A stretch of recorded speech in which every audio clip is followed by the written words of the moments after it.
Guess what we just had? We had a mid-season classic that was pretty classic. This is Locked On MLB.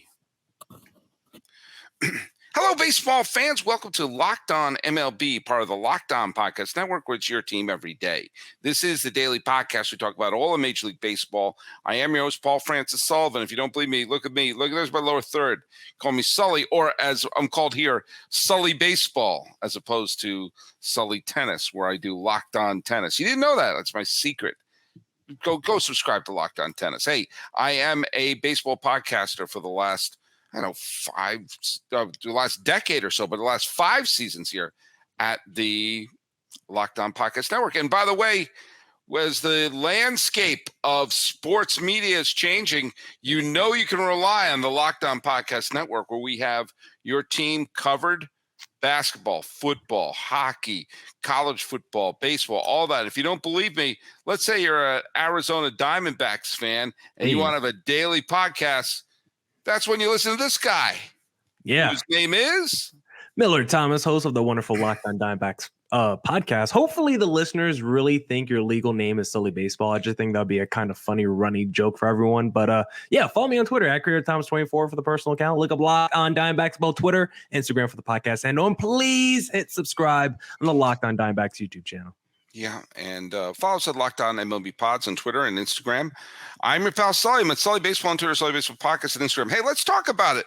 All-Star Game just ended, about 15, 20 minutes ago? Yeah. And it was a pretty thrilling, I got to say, it was a pretty thrilling game. It was a pretty thrilling ball game. It was, for the most part, well pitched. I do find it a little frustrating that no pitcher I don't think one American League pitcher and no National League pitcher went more than an inning.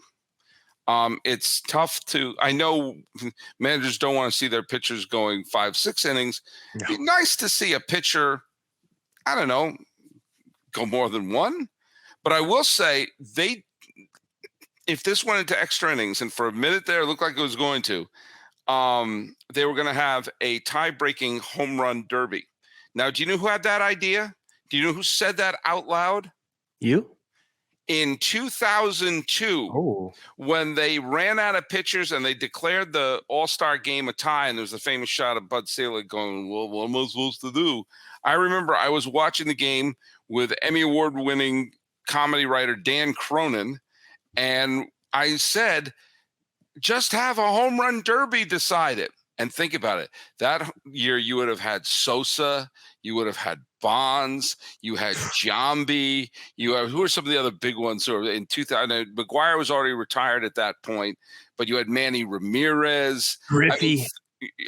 Griffey, I believe Griffey was still playing at that point. Jim Tomei was still playing. Think about the bombs you would have had. That was pre-screening your P days in baseball. Alex Rodriguez was on this. I mean, everybody. Think about the bombs. Albert Pujols. Think about the home runs you would have had in that home run derby. But they would have had it be a tiebreaker here, and I think that's great. And I think that's one of the let's be positive for a few things here. That's one of the changes they made to the All-Star Game, which I think is terrific. So it's not going to go 11, 12, 13 innings. It's going to go tiebreaker. And I wouldn't be mad at all if they wanted to bring that change to real Major League Baseball. Okay, it doesn't seem like anyone is in love with the ghost runner on second rule, and I definitely don't want to watch an 18-inning baseball game either. Well, how about you do that after? Well, I mean, I've been on record saying I'm all for a tie after 12. I'm cool with that too. Yeah. But if you don't like a tie, then have a home run derby after 12. But let's also. I'm going to say one of the great things about today's game, and one of the things that really frustrated me about today's game, and they're linked. The hero of the game was Elías Díaz, who was basically the token pick for the Colorado Rockies. I mean, look, this is not a knock on Elías Díaz, who's obviously I don't care, where you are. You are a player on the major leagues, and he is a player who was an 18 home run hitter a few years ago as a part-time player. He's having a very good year this year for the Colorado Rockies, but the Rockies needed to have a rep. He was their rep. They needed another catcher. He was their catcher. And it's funny, he came up against Bautista, who was lights out pitcher for the Baltimore Orioles. Yeah, they flashed that one graphic, 18 Ks per 9 innings, which is insane. Absolutely insane. And it was Castellanos, who always seems to be having an at-bat whenever something happens. He was on second base. And I remember saying to our family friend who we were watching the ball game with today, I said, they should bunt him over. Diaz should bunt him over. Get him into scoring position and give Riley and Albies a chance to do it. And Diaz is glad he did not listen to my advice, because he didn't bunt him over. He hit one in Edgar Martinez land and lifted a home run and gave the National League a 3-2 lead and put himself in position to be the MVP of the All-Star game. So there you go. The token pick becomes the star. But then Thompson of the Phillies, the manager, decided to give it to Craig Kimbrell, and every Red Sox fan had their hearts in their mouth going, oh, I remember this guy, the guy who will pile up 40 some odd saves, and you'll sweat your body weight during every single one of them. And lo and behold, 2 outs, nobody on, and everyone got flashbacks to, oh, this is Craig Kimbrell, where he walked 2 batters, including hometown hero Julio Rodriguez, before finally getting the strikeout to save the National League's first victory since Melky Cabrera of the Giants, before he got suspended, helped beat the National League helped beat the American League in 2012. So, hey, Elias Diaz gets to, some token pick. He's etched himself into All-Star game history. Yeah, Diaz was really good. I mean, Paul Holden called it in our Locked On chat. That's Diaz, right. He did. Yeah, Paul Holden of Locked On Rockies was able to call it. So really cool moment there for Diaz. I don't know if I don't mind seeing, because with the All-Star game, there's just so many pitchers. So I feel like you have to just do the 1 inning thing. I mean, the American League threw out like 20 dudes because they had each dude just have like 2-3 batters at a time. And most of those guys didn't even finish an inning, which is crazy. But just real quick on Craig Kimbrell, he's a 9-time All-Star. I was just wondering, do you think Craig Kimbrell is a Hall of Fame reliever? You know what? He has been he's a fine pitcher who's had a wonderful career. I made the joke because he gave Red Sox fans heart attacks throughout the postseason in 2018. He's piled up a lot of saves, and he's had some undeniably great seasons, especially when he was pitching for Atlanta. I don't know. There's a lot of times you get guys who pile up tons of saves because they come in, the way the save rule is set up, if you come in, it's a 3-run lead. If you only let up 2 runs, you get the save. I don't know. I haven't given enough thought to his career. I think Billy Wagner, who's not in the Hall of Fame, felt like a Hall of Fame closer. He was a dominant pitcher. When I think about the pitchers who came in and were real difference makers, I felt Craig Kimbrell compiled saves. And again, I could be totally wrong about this. I haven't done my homework on this, and I'm just mainly having flashbacks of that 2018 season where he just, I sometimes wake up in a cold sweat, screaming like, no, don't put anyone else on. I only asked because when I saw today that he made his 9th appearance in All-Star game, I was just kind of floored by it. I was like, 9 seems like a lot. And when you look at the statistics, he's got like a 2.37 career ERA, over 400 saves, 14 Ks per 9. I think statistically it's going to be tough. Like a guy like David Ortiz has 10 All-Star appearances, and Kimbrell's already at 9 at 35 years of age. He just might make it based off the statistical argument. And then also just real quick on your Elias Diaz point, I am so glad he did not go up there and bunt. This is the All-Star game. You're right. I want to see people swinging for the fences, okay? I don't need you to do the minutia of like, let's do a little small ball. No, swing for the fences. I'm glad Diaz thought he was back at Coors Field. I am too. I'm saying I was dead wrong. I was completely dead wrong. But I'll tell you something that a change they've made to the All-Star game that I'd like them to not do anymore. Oh, My favorite part of and there are a lot of times I'll watch old All-Star games on YouTube, but I never watch the game. I love it when all the players line up and they're introduced and they tip their hat.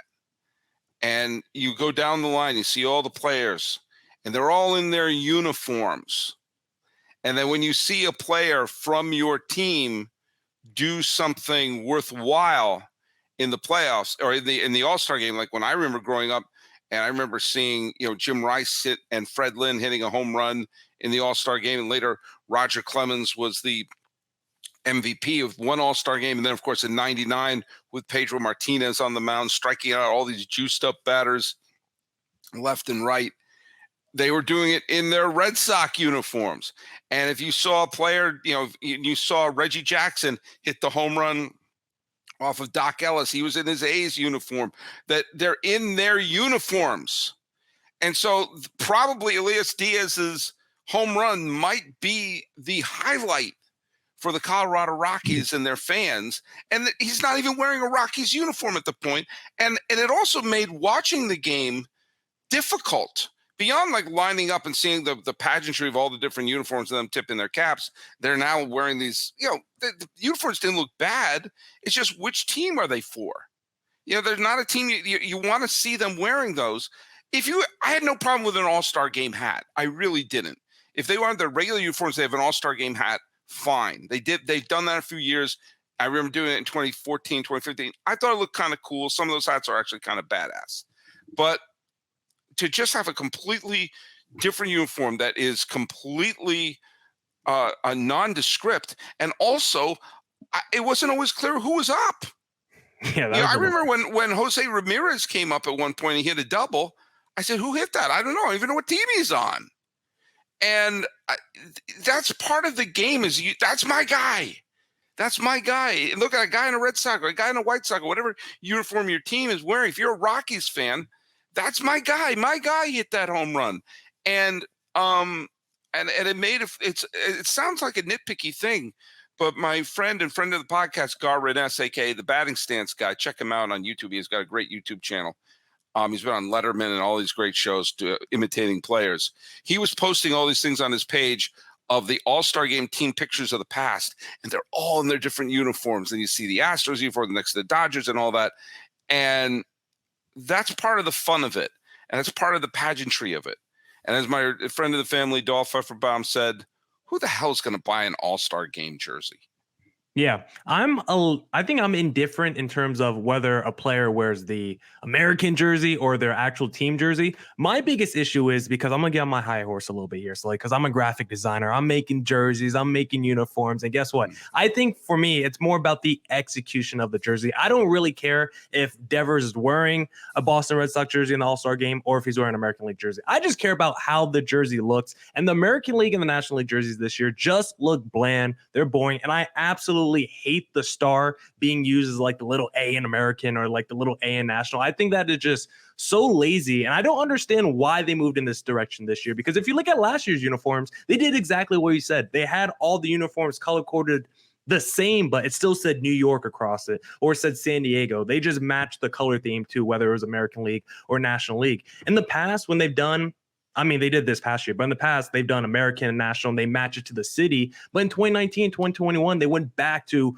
putting the team in front. But then this year, they went back to doing American and National. I don't know why baseball keeps flip-flopping between those two decisions to either put the team name on it or just put the league name on it. But whatever you do, they need to just update the design. They have a whole year. It takes you're going to have 365 days, probably more like 10 months, but you're going to get a lot of time to design these jerseys. I don't know why after so much time, all the money that baseball has, this is the best version of the jersey that they could put out. You're in an All-Star game. This is where you want to increase the exposure. Of course, you're not going to probably have insane sales from All-Star game jerseys, like you said, but you still want to add that pizzazz. You still want to turn on TV and be like, dang, those MLB players look cool. And right now, it's like, it's hard to gravitate to the sport of baseball in terms of fashion and pop culture. And you're like, man, I would never wear that jersey outside.